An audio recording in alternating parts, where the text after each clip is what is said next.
dhulka hooyaday waan jeclahay dhaqashadiisii. bismillaahi raxmaani raxiim alxamdulilaahi rabbil caalamiin. waxaa maaragtay aniga inaan idaacada meelo aan ka hadla ma jecleen, laakiin waxaa ugu qasbaya waxay tahay dhalinyarada mudulood ayaa ugu qabsato. odayaasha horaa ka mid tahay, halgaamiyaasha horaa ka mid tahay ayaa la yidhi. hadda masaas la yidhi inaan hadlana waa ku qasbanahay. hadal ma aqaana, halayga raalli ahaado.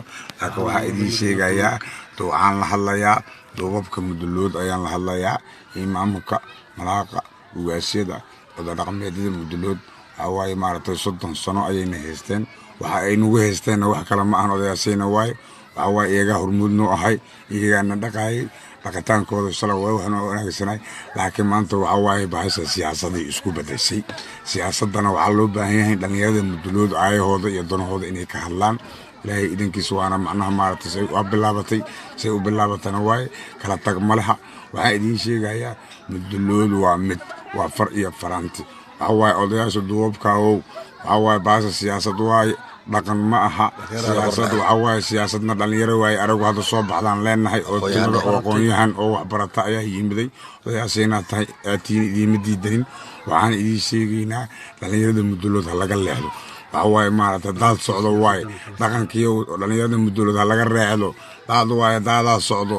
daadka socdana waxaa maaragtay Soomaali meesha u tashato ayay mudulood dhallinyaradoodana ay u tashatay. Soomaaliya wax la qaybsanayaan. waxaan idiin sheegaa muduloodow waa soo jeesta mudulood, dhallinyaradiisi, dadkiisi, gabdhihiisi, waa odayaashiisi all way soo jeesteen. Soomaaliyana rabaan in la hanad qaadaan. waxaa idiin sheegaya duubabka muduloodow, odayaasha muduloodow, dhaqanka muduloodow, dhalinyarada ha laga haro. Soomaaliya la jaan qaadeen, cadkooday dhaxsii waayaan. dad xumaan wada maaha, dad aayahooda ka tashanaya waay. waa dad dalkooda iyo maaragtay iyo diintooda inay difaacdaan diyaar waaye. shirki hadda 2 mar la baajiyey, mar saddexaad waxaa ilaahay idankiis ma baaqa doono.